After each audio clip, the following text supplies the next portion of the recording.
We covered the first postulate in the previous talk. What about the first postulate? We said that it describes the state of a system using Hilbert space. The first postulate described state of a system. What about multiple systems? If I have more than one system, you might be confused about this question because the answer to this question is very easy in the classical world. Looking at this question classically, suppose a bit takes value 0 and 1 and I ask you what values can 2 bits take, you will say that I will just write the state of the first bit and then the state of the second bit. That will be the state of 2 bits. If I have to write the state of 10 bits, I will write the state of first bit, then the second bit, then the third bit, and so on. Once I finish 10 bits, I am done with the complete state.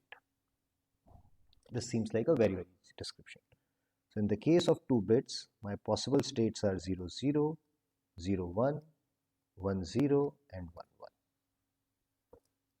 If I had n bits, then I will have 2 to the power n possible different states. All of them are element of this set 0, 1 to the n.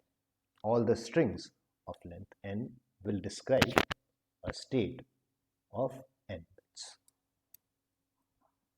Things turn out to be quite different in the quantum world. Look at this statement carefully.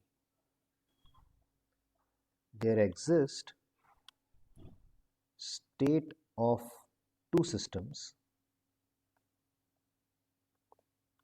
This will only happen in the quantum world, such that if I ask you the individual state of the constituent systems, if you had 2 systems, they made up one big system, I might be given a state of a big system, that there exists state of 2 systems, such that individual state of the constituent system cannot be described. You cannot figure out what is the state of the first system and what is the state of the second system. This is very surprising, and this property is called entanglement. Again, gives lot of power to quantum computing.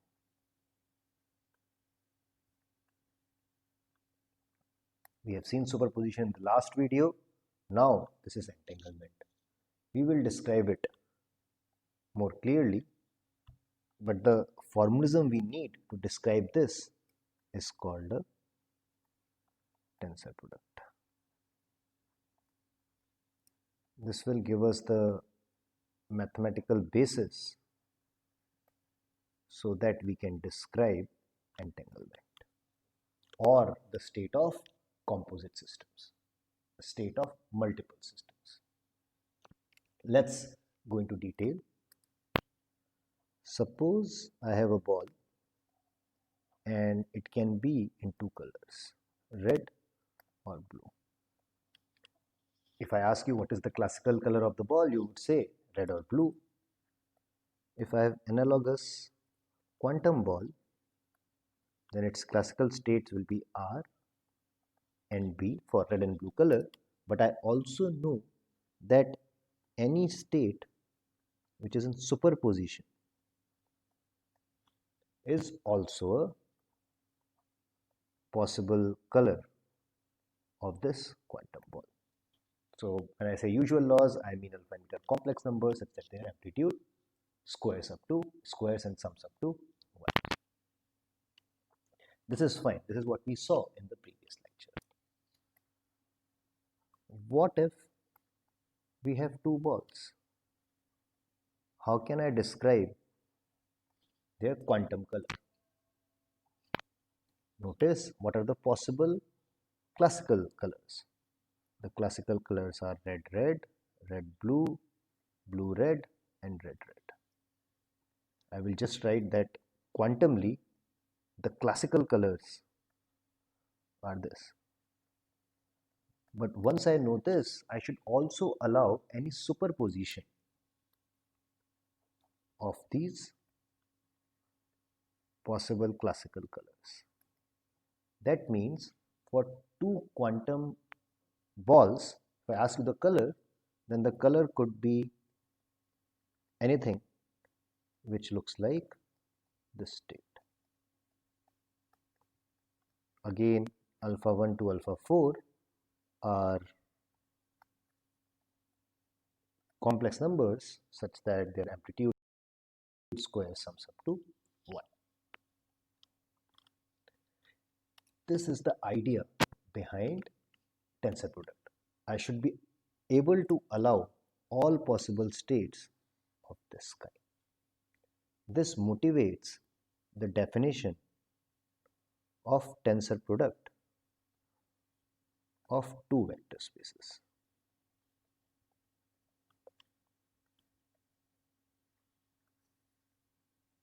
How do I define it? Suppose I have two vector spaces V.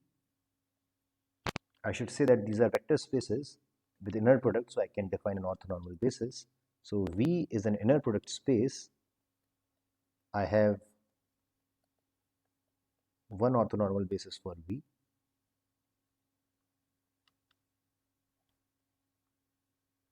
Similarly, I have vector space W.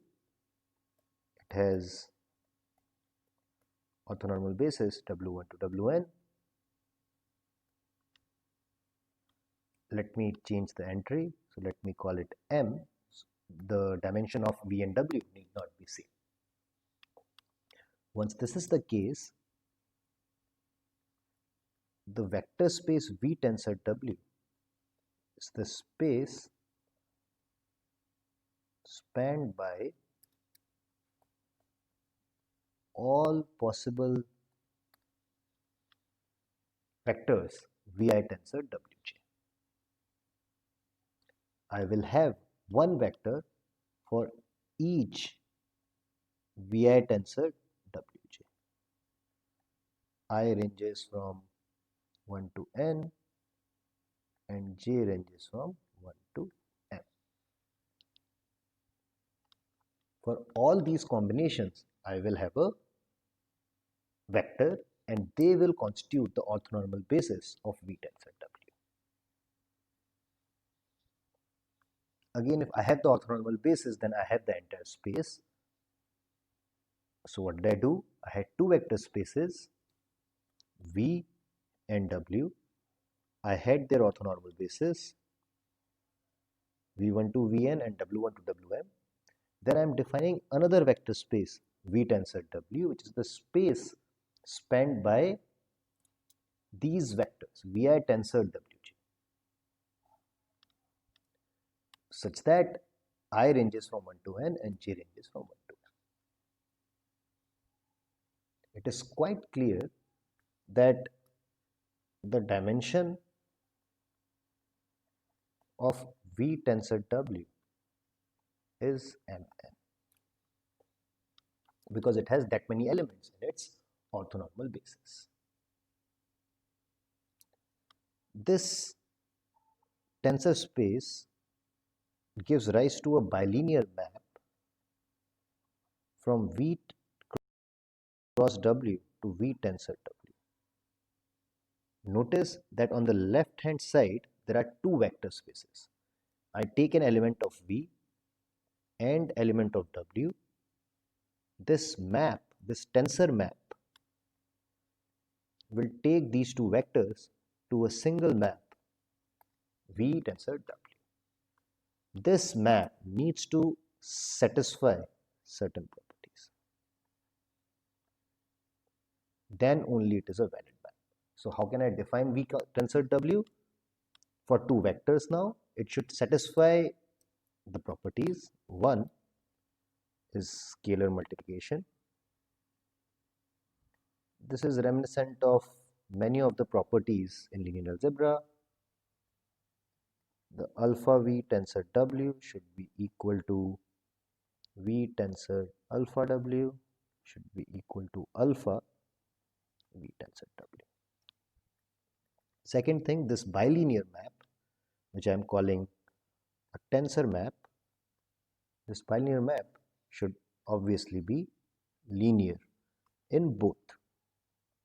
In the first component, that means if I take v1 tensor, I should say v1 plus v2 and takes its tensor product with W, it should be equal to v1 tensor W plus v2 tensor W. And similar property should hold for the second coordinate. If I take v tensor W1 plus W2, then it should be v tensor W1 plus v tensor W2. Notice that here plus was defined in vector space V. Here I should not write a circle around it, might be confusing. The plus is defined in vector space V tensor W. Here the plus is defined in vector space W. Again, the plus on the right hand side is defined in vector space V tensor W. Mathematically, if I have two vector spaces V and W, I define a new vector space V tensor W and it should have that tensor product property. For us, this canonical representation is good enough. This is one way in which I can define tensor product. It's same like inner product. Inner product needs to satisfy some conditions, but most of the time when we talk about inner product, it is like a dot product or this xi star yi in the complex number case. What is the canonical representation for tensor product? If I have two vectors a1 to an, and b, b1 to bm, tensor product just keeps them all together. What do I mean that?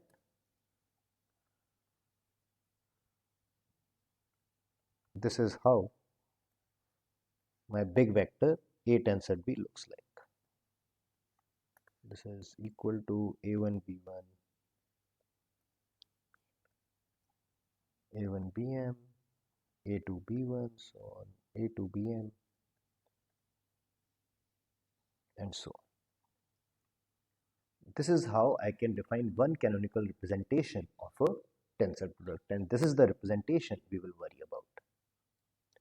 You can take it as an exercise and prove that this representation satisfies all these properties: scalar multiplication, linear in the first component, linear in the second component. Once I have defined an inner, once I have defined the tensor product bilinear map, I can also define inner product. This is so that when I take the tensor product of two Hilbert spaces, I will get a Hilbert space. What is the tensor product? If I have two vectors, A tensor B and C tensor D, the inner product is, just multiplied by BT. This is how I can define the inner product. And then I can extend it by linearity. What do I mean by extending by linearity? Because we notice that the elements in V tensor W need not be of the form A tensor B. They can also be of the form alpha 1 A1 tensor B1 plus alpha 2 A2 tensor B2 and so on. Any linear combination of these guys is also an element of a vector space. This is just a property of the vector space. And this will give rise to entanglement. We will see that. Now, even I can talk about operators on these vector spaces. I had LV, LW. Remember, these are the matrices on V, these are the matrices on vector space W. I can talk about this vector space. This is the space of all linear operators on the vector space V tensor W. The description of it is very simple. First, let me define what do I mean by the operator A tensor B on a vector small a tensor B. It should just do it coordinate wise. And this is a description good enough to describe an operator because A tensor B is supposed to be linear. So a description on basis is enough. I know that I can construct a basis where all vectors are of type A tensor B. So this is good enough of a description for the linear operator. I can even define multiplication of these matrices. This is going to be AC tensor PT. I can even define adjoint operator of these. This is A star tensor B star. Things happen very easily, and with this definition you can even come up with matrix representation of A tensor B. So tensor product allows us to talk about state of two systems and operators over it. Fourth postulate is going to describe how tensor product relates to state of a composite system. I have described tensor product in a very simple manner. I encourage you to look at the definition of tensor product in a mathematics book and understand these details carefully. Thank you.